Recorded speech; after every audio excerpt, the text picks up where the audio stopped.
Hello everybody, it's Catherine from Jayne Catherine on Books, and here we are with the very first reviews and news of 2019.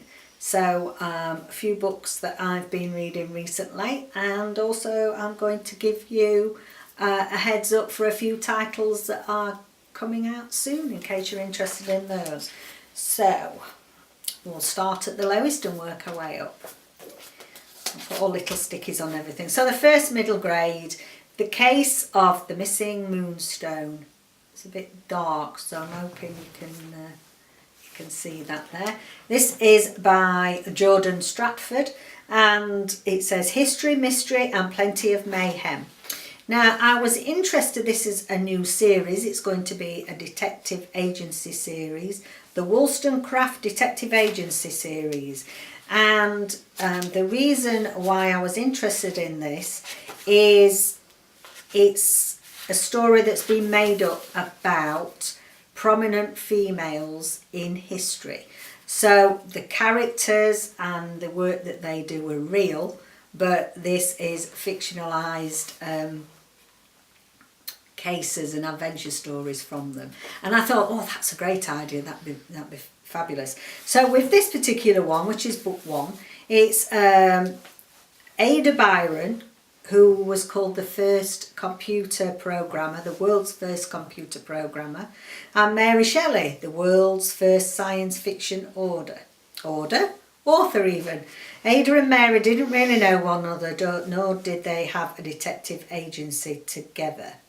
Mary and Ada were 18 years apart in age, so, but in the book there's only 3 years difference between them. So we've got Ada Byron and Mary Shelley. I have to say I didn't know Ada Byron, the world's first computer programmer. It'd be interesting to look a bit more into her. So I was really excited because I thought I would learn something from this. It's middle grade. I thought I'll have something to teach the kids about these two women. And also it's a bit of a steampunk theme to it, so I thought that sort of made it kind of fresh. So one of the girls has got this like balloon, as it were, a hot air balloon that's been cobbled together with all sorts of nuts and screws and wheels and such like steampunkery on the top of her house, and I just thought it'd be fun. Unfortunately I was disappointed in it. I mean, originally I gave it 2 stars. I have upped it to 3 now because I think for the target audience, but it would have to be a very low, the very bottom end of middle grade, because it's rather silly. I felt that the plot was rather silly, and yes, I'm not the target audience, but there's many children's books, middle grade books that I love. And you know, I've given 5 stars to because they're really suitable.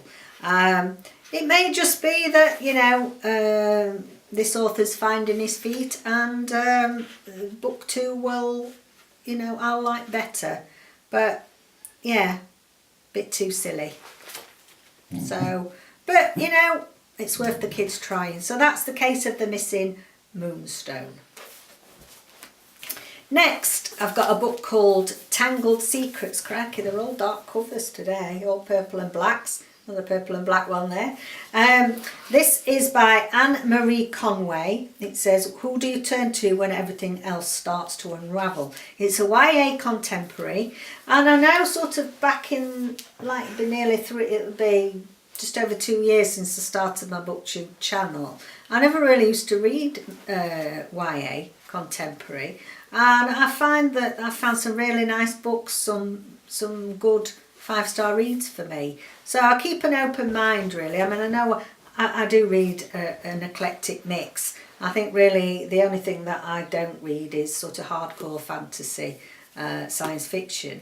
But I really enjoyed this. We've got a young girl called Maddie, and her nan has recently passed away, and she's struggling with that concept really, but doesn't feel like she can talk to anybody about it. Her parents have not sort of seen if there was any counselling or anything like that for you know, for her age group, for teenagers to help them with grief. And they've got issues of their own. They're falling out all the time, and she thinks that she's going to lose them as well.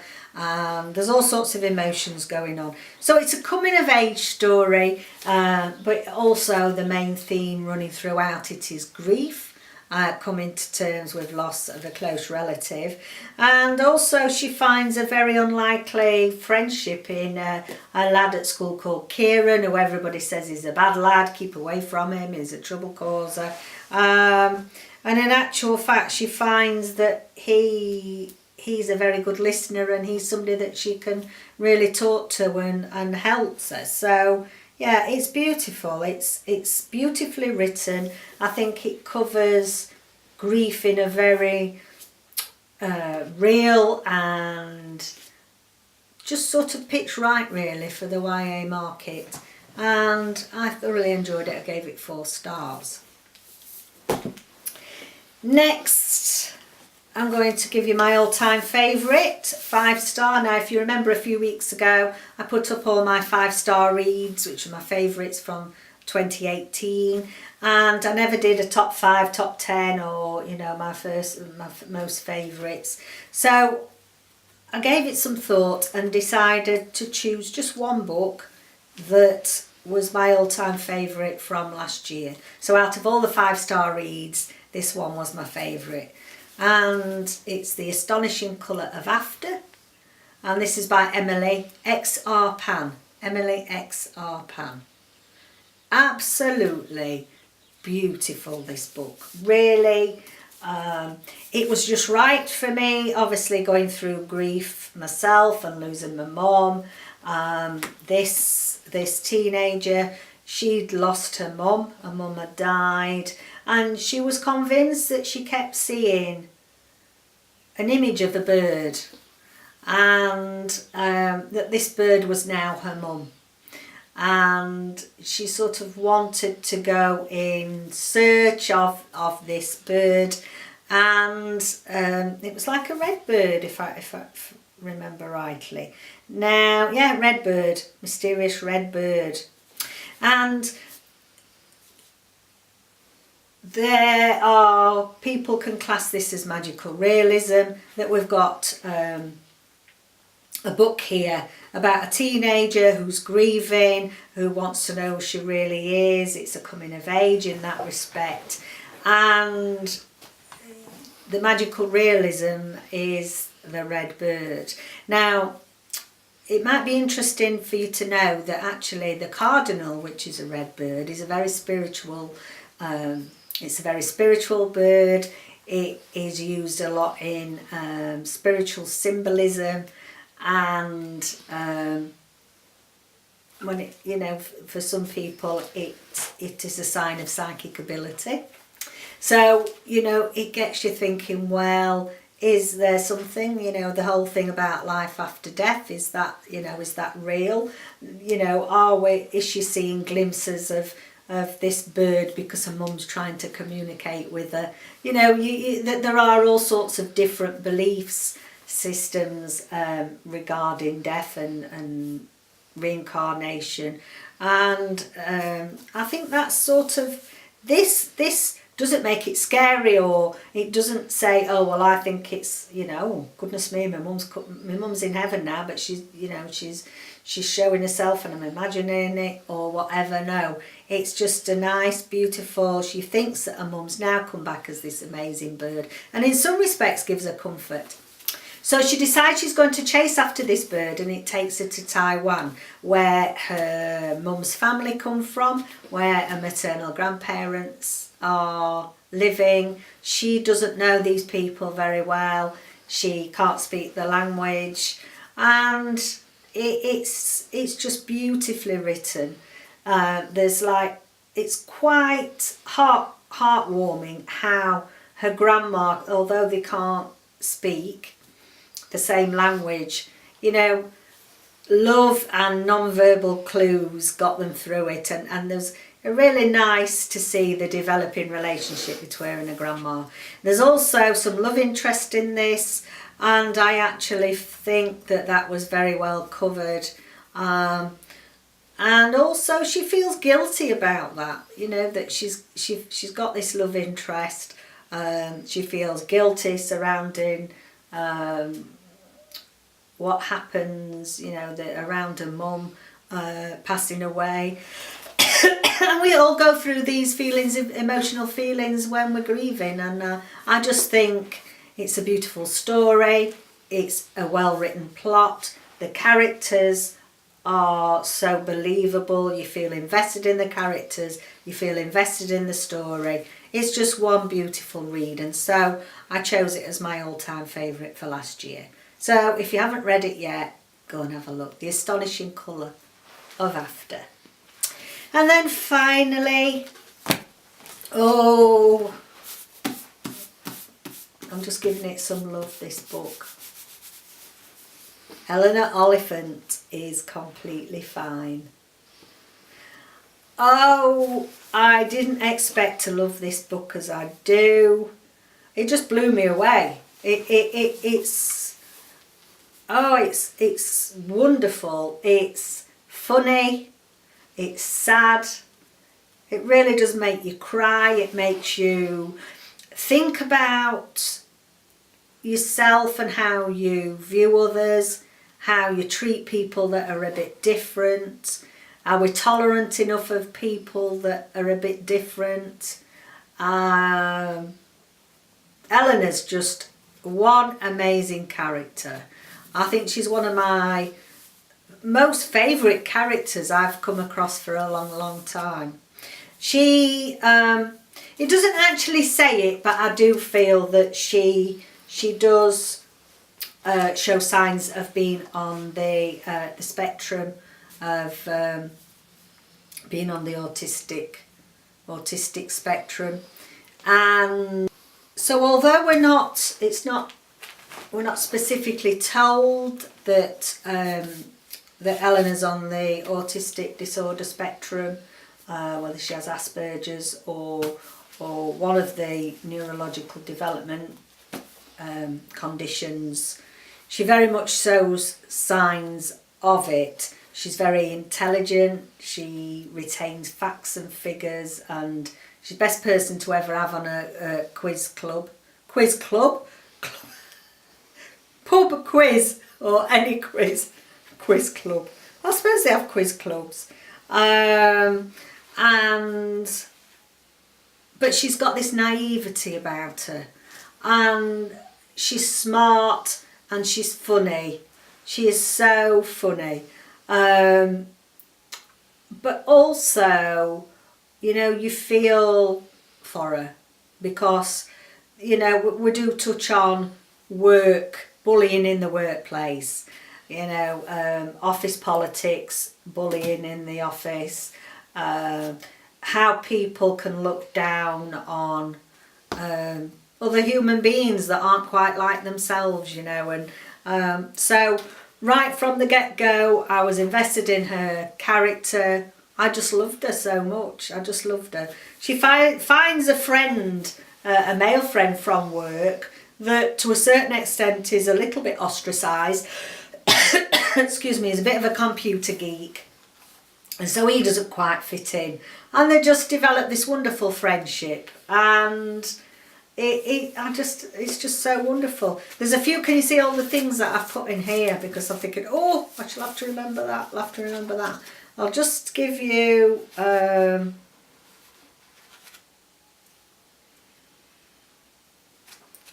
few examples. I mean, she was taken from a family at a young age and put into foster care, and I think that's because she was different, possibly because she had got learning difficulties, and you know, she wasn't given any help for that. But it sounds like she came from a strange family anyway. But there's a bit in here, I'm trying to find it, the first time she goes in a McDonald's. It's just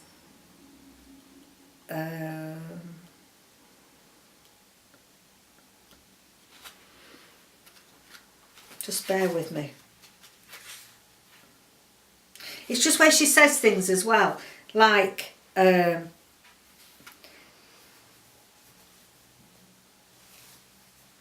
remember I closed my eyes. Eyelids are really just flesh curtains. Your eyes are always on and always looking. Oh dear, it's just like odd funny things like that, and you think, what a weird way to say things, and it's just so cleverly written. What's this? Oh, this, yeah, and this is a little sad bit. It's called Raymond, this friend of hers. His mother looked at him with so much love that had to turn away. At least I know what love looks like, I told myself. That's something. No one has ever looked at me like that. But I'll be able to recognise it if they did now. Oh. We'll get to McDonald's sometime. We will.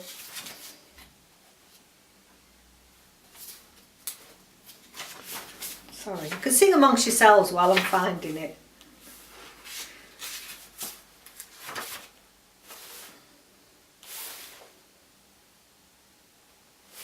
Do you know? Can't even find. Oh, right, it's here. It's here. So,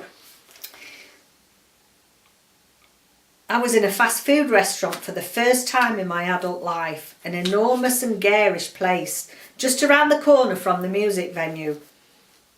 It was mystifyingly, inexplicably busy. I wonder why humans would willingly queue at a counter to request processed food, then carry it to a table which was not even set.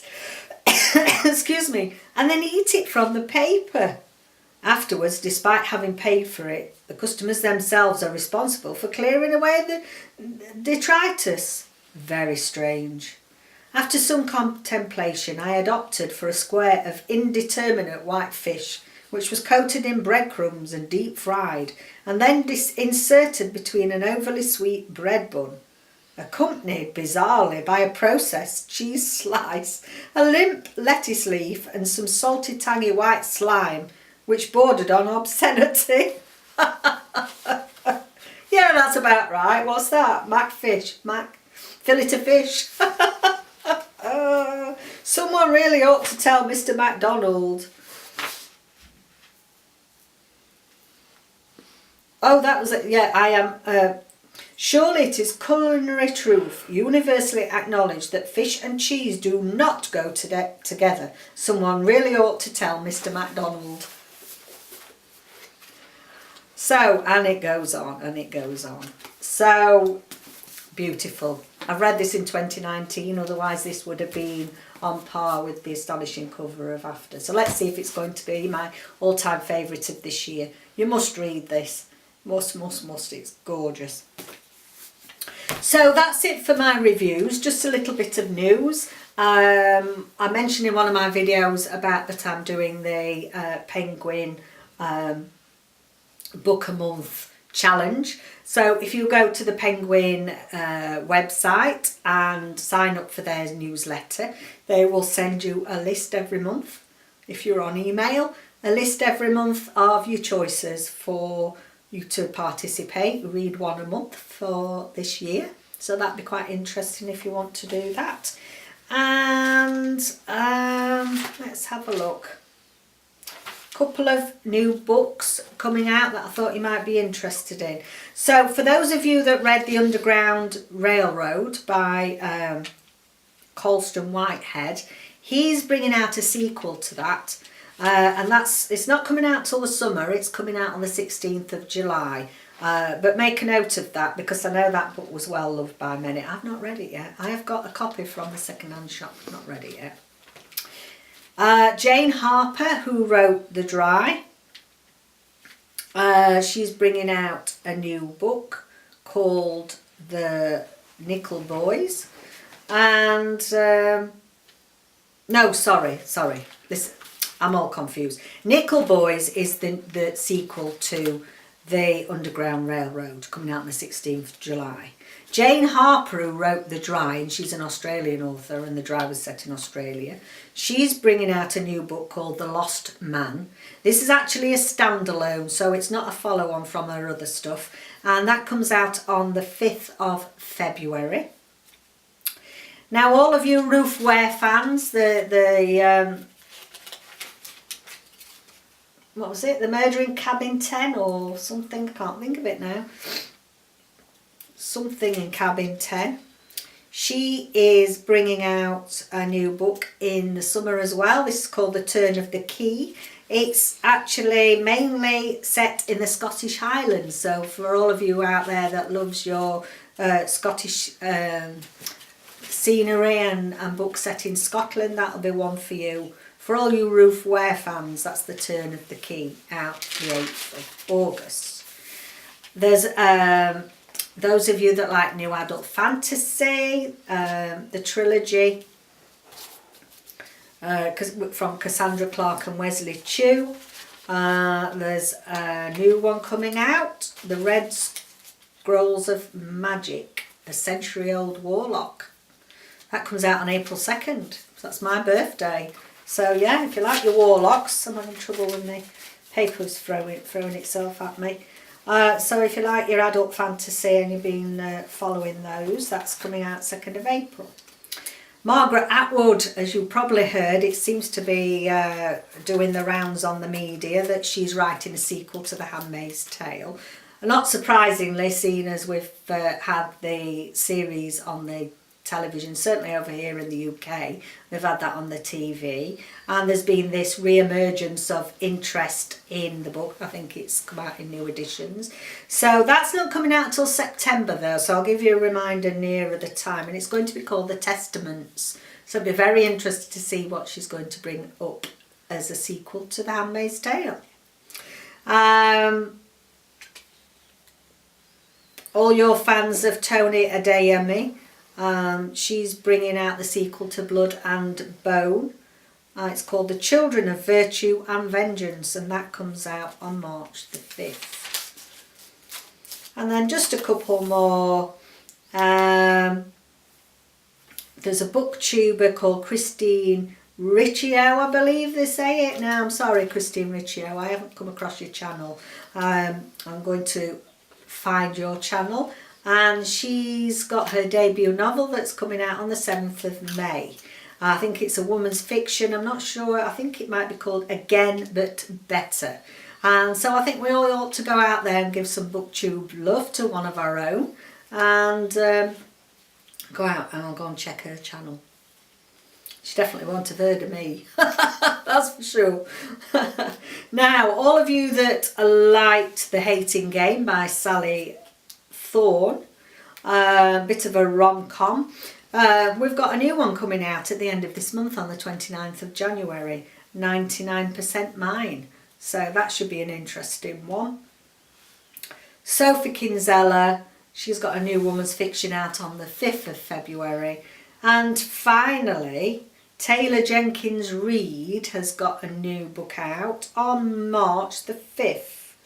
Daisy Jones and the Six. Now, it seems as if it might be on a similar vein to the Seven Husbands of Evelyn Hugo. So all of you that I know, the majority of people that have put a review absolutely love it, and I bet they can't wait for that sequel. So go and get your pre-orders done for the 5th of March.